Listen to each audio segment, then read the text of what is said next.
on divorce court today. They rushed into marriage 21 days after they met. Now, less than 5 months after the wedding, Terry and Robert are facing the reality that life together is not the bed of roses they imagined. Terry Carr and Robert Carr have brought their dispute for Judge Lynn Toler to resolve. Testimony in divorce court starts now.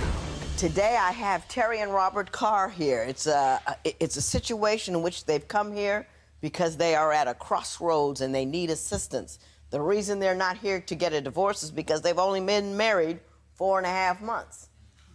And before that 4.5 months, they were dating for 21 days. And as one might predict, are now here. I have given compatibility tests to you. I usually use it before your vows, but since you don't know each other well, and you didn't know each other well, I thought that may assist us in determining what's going wrong, and we can turn this ship around. I'm going to start with you, Mrs. Carr. You say the 21 days was great, but after you married him, he changed. Tell me how he changed. Well, in the 21 days, Your Honor, I knew Robert when I was younger. I had a crush on him, and he used to work at the corner store from my house. He cultivated me in the 21 days. He made me feel... He cultivated you? Yes, he made me feel like... That's a deep word. He made me feel like I was the only person in the world that mattered. He made me feel like he loved only me, and whatever issues that I had, he could love me through them all. It didn't matter what they were. Okay, I'm with you right there. I'm gonna give Mr. Carr an opportunity to add his take on what happened. How come you were so sure within 21 days? When I talked to Terry, she just seemed to be like feeling me. It just felt right, and I went with it, and I just believed. I prayed about it, and I believed that this is the gift from God for me, and I asked her to be my wife, and I still believe that, despite everything that's going on. Can I say this? And this has absolutely nothing to do with your religious beliefs, because I don't like nobody messing with my religion, so I ain't gonna mess with yours. All right. But I will say this on a purely biological tip. Okay. In them first couple of weeks, you're not talking to one another. What you're doing is your pheromones are talking to her pheromones. There are these chemicals they speak. Oh, go get it, go get it, go get it. Looks good, looks good, looks good. Oh, go get, gee. That's what that is. It's all chemical. And then the next thing that happens is your hormones, like oxytocin, starts talking to you, and it says, to the woman it says, he could be it. He could be mine. He could make my home. He will make me safe. Let me reel him in. Let me do it. Let me do it. Let me do it. Yeah. And then Mr. Carr, what your vasopressin starts speaking to you and says, sex. And then it takes another beat and it says, good sex. Then it stops for another minute and says, constant access to good sex. And then you gotta beam in on her. And that has nothing to do with your value or who you are or your religion. It's how the biology works. So you have to let all those chemicals start talking before you can even have a real conversation. I'm just gonna say that, let it lay where it is. How did he start to change and when? He moved from Saginaw a month after we got married because he does construction, so he didn't come home with me immediately after we got married. He stayed back like almost a month. When he got there, you know, everything was fine. But then I became fat all of a sudden. And I would like to think, you think I'm fat? I don't think you're fat. Okay. I think you're healthy. Yes. I think you're healthy. And I like to think a lot of other people would think I'm a little healthy, too, and that's okay to be healthy. When did he start calling you fat? Shortly after he got there, maybe like a week or two, he saw a picture of me that's posted in my mirror, and he was like, can you go back to looking like this? And then, you know, he walked up to me and stopped me from my feet and was like, you look good from here. I like you from here to here. But then when you get right here, then I like you from here to here. But when you get right here, That's what he said to me. He's real bold. Mr. Carr, did that happen? I didn't, Judge, I didn't mean it like she taking it. I didn't figure she would take it. I was like, babe, from here to here, that's the truth. Right here, but what he from here to here, you know, but you know, like, hey, wait, I'm not thinking in myself that I'm crushing my baby. I don't want to do that to her. But then I'm like, okay, well, now But what if she went up to you, you didn't have any clothes on, and she said from here to here, right in there,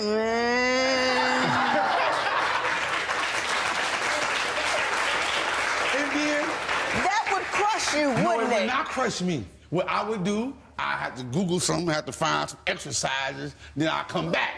What you looking like now? Well, I heard exercise don't help that, but okay. Women are different than men. Did you know that? And that we have real issues with our body and who we are, and the man that we're in love with very much helps define how happy and how beautiful we feel. And when you critique her, carve her up and critique her like she's a car or something, it makes her feel not only like a possession, but not like a valued possession. You hear me, Mr. Carr? Yes. That's just the truth. Well, we see counseling with my pastor, and he told my pastor, well, you know, Pastor, she like a Chevy, but you know she needs some rims added to it, and she need to be shined up. Yeah, real like that. So I'm standing there like, really? I'm like a Chevy, and I need rims? No, I'm a woman of God. And I don't appreciate. But you lost 25 pounds for him, correct? I did, but that was from stress because, you know, I felt like I can't believe he said that to me because I was bigger than this when you married me. Next, has the weight of Robert's criticism crushed their love life?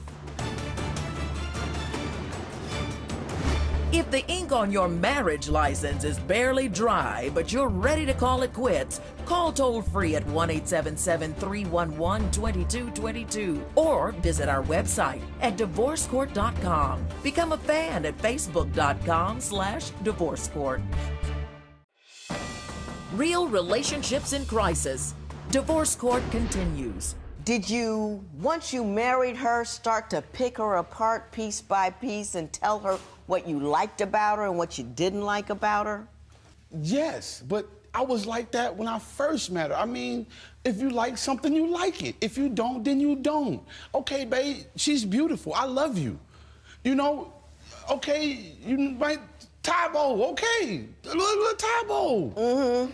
You do some. I'm doing some. Now, hang on, Mr. Carr. Do you see, however, that when you criticize somebody like that about what they look like and what they do and you're too strong and I don't like your attitude, that is, I don't like you, I don't like you, I don't like you, I don't like you, come have sex with me tonight. Yep, that's exactly That's how it feels when you're an ongoing critic. If you over there throwing darts from the cheap seats at everything she does, she feels like less than.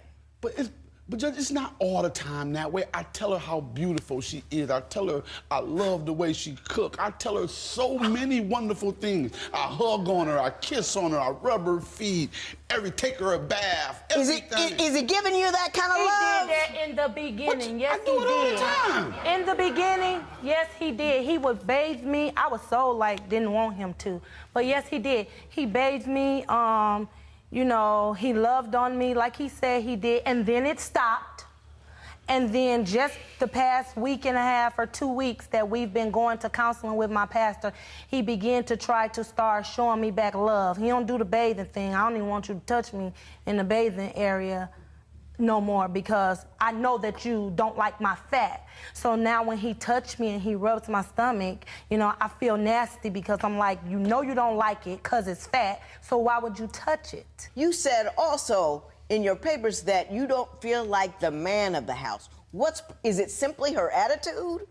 Yes, a lot. It's a lot of her attitude. You know, we'll be talking about something and like we'll discuss with the kids, right times to date and right times to about sex and having sex with another individual, and I'll give my point, and it doesn't matter my points, and it's just an example. But at the end of the day, it's what Terry has to say. That's because his point is telling a 15-year-old girl it's okay to date. I said she can't date till she's 16. That's what I said. That's what I meant. You don't come up in here and change the rules that I've set for them, because now that's giving her leeway to think like, oh, well, my stepdaddy said or daddy said I could date right now. Mama said 16. So if you think that that's going to get you brownie points with them, think again, because at the end of the day, I'm all they know. And what I say, go. You can't come in and countermand her with all that 3 weeks worth of experience with those kids. You know what I'm saying? I understand. Your Honor, I've taken care of my kids. Nobody has ever taken care of them for me. Nobody has done anything for me. Oh, I believe you. I believe you. Everything that I've done, I was raised by my great-grandparents. Everything I've done on my own. I got it on my own without no help. And yes, I did believe that Robert was the man for me. Mm-hmm. Yes, I do believe that if he cultivated me like that in the beginning, that means that he gave me a representation of who he really could be. Mm-hmm. So why change that representation? He say I'm hood. I came from the same streets you came from. So yes, I may be a little hood, but you know that already. You knew that before you married me. And if you thought marrying me was going to change me, then you shouldn't have married me. Mm-hmm. When divorce court continues, Robert always wants the final word in their relationship. But does he always get his way? Do you agree that Terry and Robert should have dated more than 21 days before getting married? Call 1-800-282-1991 to vote now and see if America agrees with your opinion. You'll also receive some valuable offers. Call now, 1-800-282-1991. If you would like your case heard on Divorce Court, call us toll-free at 1-877-311-2222 or log on to our website at divorcecourt.com and join the conversation on Twitter at Divorce Court. Divorce Court continues. Respond to her statement that she believes that you knew who she was when you got her, but thought you should change her once she got married. Is that inaccurate? Be smooth. Okay, honey. Ladylike. You know, and that's all I'm asking for. That's it. I like at times who she is. That attitude. It has a place. But she has to understand it don't always have a place. And sometimes it's out of place. I hear you. Now, Ms. Carr, let me back up. Just back up. You've always had to be strong. You have always had to be on point. You have always been fighting those battles. And sometimes that super strength becomes a habit. And it's not always appropriate in every circumstance you meet. Absolutely. So I'm not saying you gotta be weak, feminine, because I'm not like that. But that's how he wants me to be. But I understand there's a difference between being all feminine and nice and just coming off the soldier every once in a while. But I don't, Your Honor, I bring this man breakfast in bed. I treat him like he's royalty. I run his bath water. I make sure when he come home from work, everything is set out, laid out for him. I don't miss a beat. But because he may say something to me and I respond to it, it's, no, I said what I said and that's it. No, that's not how, and then he say, I don't have communication skills. That's not how you talk to me. I am your wife. And if you felt for 1 second that you was gonna come into my real grown adult life and then treat me any kind of way, think again. Because when you talk to me, you don't tell me that's enough and I don't get to respond or express how I feel behind it. Mr. Carr, I do get a sense from what you wrote down in your papers here that you do feel like you're in charge and you may allow her to speak, but you don't consider what she says. Do you at all see that as how you come across? It may seem how I come across, but I listen to every word she say. I don't wanna feel like what she says to me is not, it has no substance. It's not, I can't apply it. But I don't know, just sometimes when I talk to her, it don't seem logical to do it. And so and when we talking, babe, it's like we talking about something real, but then you go off on the bull crap. And that's when I say enough. Because it's bull to him, but not me. Here's the problem that we have here. Women think and feel about things differently from men. And it's not wrong, and it's not BS, and it's not off the topic. It is different. And we want you to hear how we feel and why we feel that way. You want to know to go left or right, and that's it. And what you have to do to be a good husband is to be a man who can say, I don't understand why she needs to tell me this, but I'm going to sit down and listen to it. Just because it doesn't make sense to you doesn't mean it doesn't make sense. So when she says something that you don't understand, you put a period on it. We can't go there, because I don't get it. You with me? I'm with you. Judge Lynn Toller's ruling next. It's time for you to call 1-800-282-1991 to answer today's question. You'll receive some valuable offers. Call now. Divorce Court. Judge Lynn Toller's ruling right now. I had a lot of fun with this compatibility test. I always ask everybody what 5 things you don't like about their intended. And oftentimes I don't even get 5 because people are in love and, you know, a little bit of this, a little bit of that. This woman not only filled out all 5, she went to 6, 7, 8, 9, and 10, and I think the only reason she stopped is because she ran out of paper. She said you are angry and not sensitive, you are controlling, you are not affectionate, you overshare your business with everyone, he thinks he knows everything, and things have to be his way, he's jealous but he denies it, he's flirtatious to every woman, you are critical, you hit below the belt, you are messy and want me to clean up behind you all the time like he's 2. This is the screed of an unhappy woman.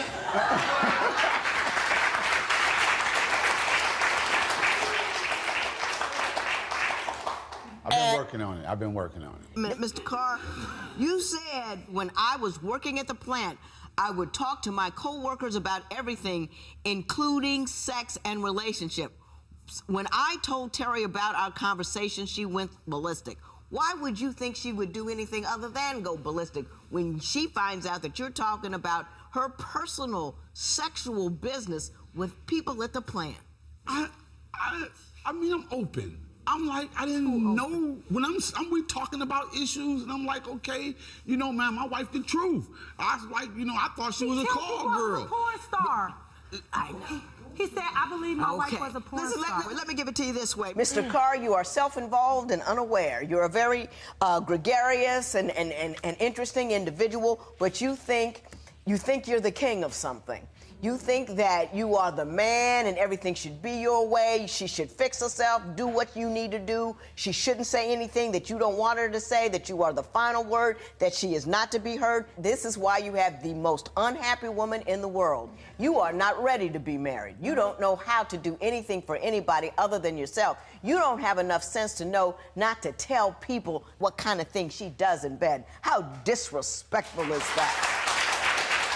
It fills your ego to talk about what a freaky deek she's in bed or whatever that is. You think you're all that in a bag of chips, and you're not. You're very, very flawed, and you're very inconsiderate, and you're very unkind, and you're very hurtful. And I'm sure you could be better, but I don't think you ought to be better because you're a dude, and it's your house. Part of the definition of manhood is not simply how much money you make or how many rules you make. Is can I make the people in my life feel happy, safe, and secure? And on that, you have failed grossly. If I were you, I'd rock and roll. I don't think he's ready. This matter is adjourned. Terry agrees with the judge that Robert is not ready for marriage and regrets her quick decision to walk down the aisle. Post a comment or submit your case at divorcecourt.com or call toll-free 1-877-311-2222. Follow us on Facebook and Twitter at Divorce Court.